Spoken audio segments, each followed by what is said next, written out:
سرخط مهمترین خبرها. ارزش خدمت حربی پولکی قریب 2 برابر بالا می رود. خورشید فاضلوف را در زندان نظامش سنگین جای کردند و زلنسکی گفت استحصال سیوی 90 را بررسی دارند.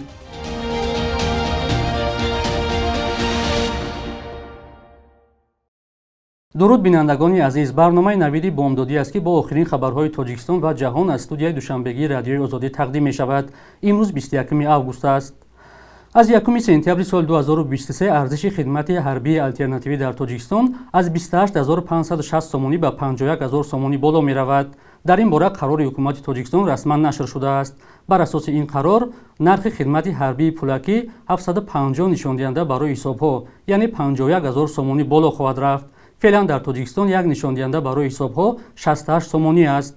معلوم نیست چرا نرخ خدمت حربی آلترناتیوی یک باره 78 و یا قریب 2 برابر بالا می رود، ولی در گذشته اعلان نشر خدمت آلترناتیوی واکنش‌های گوناگون را به وجود آورده بود. ایده آن را یک راه قانونی خلاصی از ارتش دانستند و گروهی از احتمال افزایش فساد نگرانی داشتند. هرچند نمایندگان وزارت مدافعه میگویند شفافیت این کار تامین می شود. ماه январи سال 2021 در تاجیکستان قانون نوی خدمت حربی قبول شد. این قانون باری اول در کشور خدمت پولکی را پیش بینی میکند. طبق آن جوانان امکان پیدا کردند که با پرداخت مبلغ و تمرین یک ماهه صاحب بلیط حربی شوند.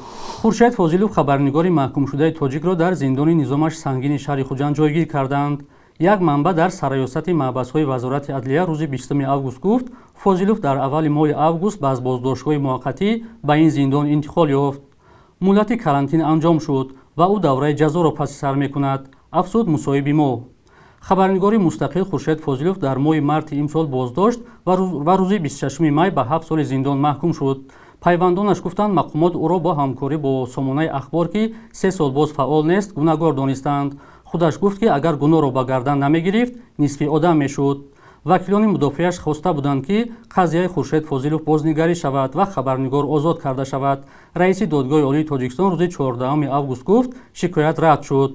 دادگاه تاجیکستان در بیشتر از یک سال اخیر 8 روزنامه‌نگار و بلاگر را اساساً به گناه‌های همکاری با سازمان‌های ممنوع از 7 تا 20 سال زندان کردند. در حالی که مقامات به درستی تصمیم خود پایفشاری دارند، سازمان کشورهای غربی تاجیکستان را همواره به محدود کردن حلقه آزادی بیان تنقید می‌کنند. در چند سال اخیر در تاجیکستان مقامات نام شهر و ناحیه‌ها و محله‌ها را عوض می‌کنند. در مجموع شیوه تغییر نام محله‌ها و دیگر مکان‌ها گاهی بحث‌هایی را به میان می‌آورد. در رابطه با سطح معلومات‌ناکی مردم از جغرافیای کشور یا جایگیرشوی مکان‌های گوناگون همکارمان امیر ایسایف با ساکنان همصحبت شد. کلانترین شهر ولایت ختلان کدام شهر است؟ شهر بختر. ولایت سوخچی؟ خوجند. همین حاضر یک شهر استرافشان است. پیش چی نام داشت؟ اوروتپا. اوروتپا. شما از گیوگرافی بهای چند داشتین؟ بهای 4. آفرین. من خودم پشت همه منطقه بودگی. همین نقب استقلال در کجا است؟ نقب استقلال؟ بله. بنابراین همین شهر دوشنبه ده. اگه نخواهید فیض‌آباد. Где там? آیا شما می‌دانید که ما منطقه‌های یعنی که ناحیه‌های داریم که نام‌هاشون با نام‌های منطقه‌های افغانستان شبیه هستند. به مثل بله فیض‌آباد، فرخار، درواز، دیگه اشکاشم، دیگه شغنان، دیگه خود بدخشان ایسنم است، بدخشان اوسم است. ولی فیض‌آباد در کجا واقع است؟ Немного подальше от Душанбе, طرفی как сказать. 4 ولایت. ولایت ختلان، ولایت مختار کوهستان بدخشان، ولایت سوق. و چی بود؟ میشم رسیدم برام. کوی بلندترین.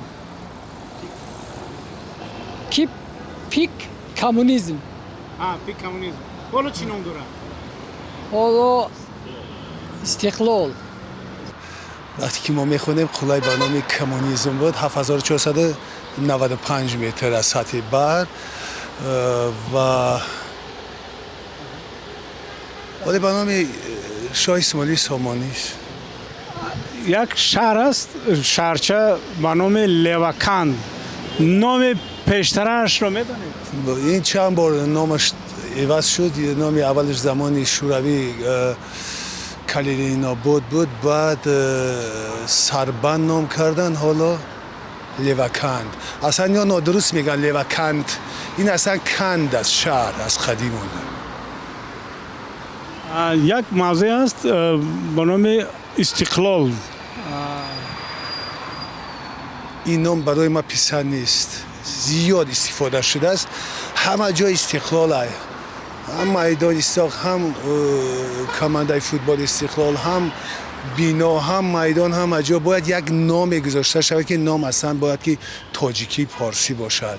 یعنی استقلال، آزادی، خود سالاری، دیگر و فکرم این یک موضع زیاد است. مثلا در ناحیه ونج هم کدام یک موضع استقلال بود. باید یک شهر ساختن در شمال تاجیکستان با نام استقلال. بله. درست است؟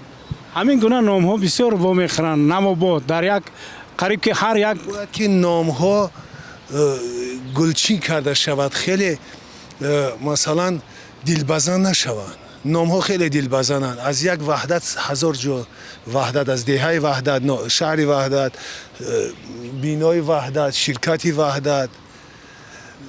باید که تاجیکانه نامگذاری شود به فکری ما، چون که ما 30 سال باز در دوران خودسالاری زندگی میکنیم. باید که نام ها سراپا تاجیکانه باشند، نه غیری تاجیکی. رئیس جمهوری اوکراین هنگام سفرش به استکهلم گفت امکان استحصال ماشین‌های جنگی CV-90 شویتسیا را در کشورش بررسی دارند. ولادیمیر زلنسکی روز 19 август با نخست وزیر شویتسیا اولف کریسترسون ملاقات کرد. سربازان ما علیه ماشین‌های جنگی CV-90 را در جبهه ثمربخش استفاده می‌برند. نقشه داریم که آن را در اوکراین استحصال کنیم، گفت زلنسکی در تلگرام. حکومت شویتسیا روز 15 август بسته نوی یاری‌ها را به اوکراین اعلام کرد. آن از مهمات و قسم‌های احتیاطی تجهیزات نظامی عبارت است. از زمان حمله بی‌دلیل روسیه به اوکراین در ماه فوریه سال 2021 کشورهای غربی به شمول شویتسیا به اوکراین کمک‌های زیادی اقتصادی، بشری و سیاسی و نظامی کردند. بخش یک روزی تاریخ را همکارمون خیرامان بقازاده تقدیمتان می‌کند که مهمترین تحولات تاریخی در روز 21 август را فرا می‌گیرد.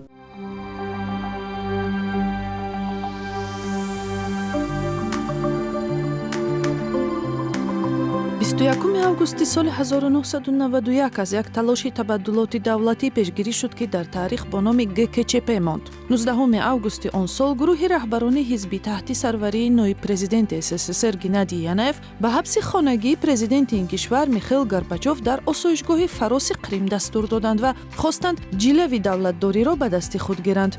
Талоши табаддулоти давлатӣ ба хотири ҳифзи иттиҳоди шӯравӣ бенатиҷа буд, чун аҳолӣ онро пуштибонӣ накард ва ниҳоят моҳи декабри соли 1991 СССР расман пош хӯрд.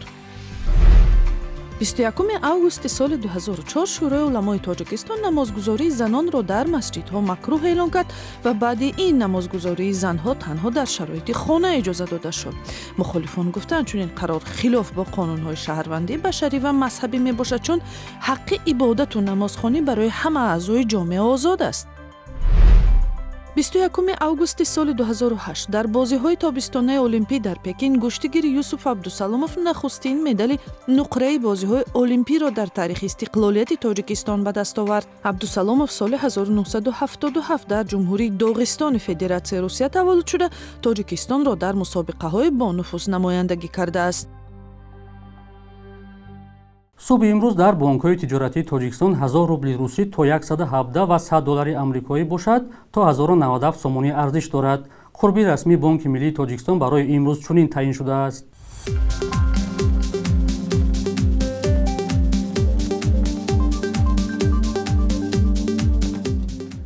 بینندگان عزیز، مهلت جدا شده برای برنامه نوید به انجام رسید. خبرهای از این بیشتر را در سامانه رادیوی آزادی با نشانی آزادی.org و آزادی موبی پیدا کنید. فردا در همین ساعت شما را انتظاریم. خدا نگهدارتان.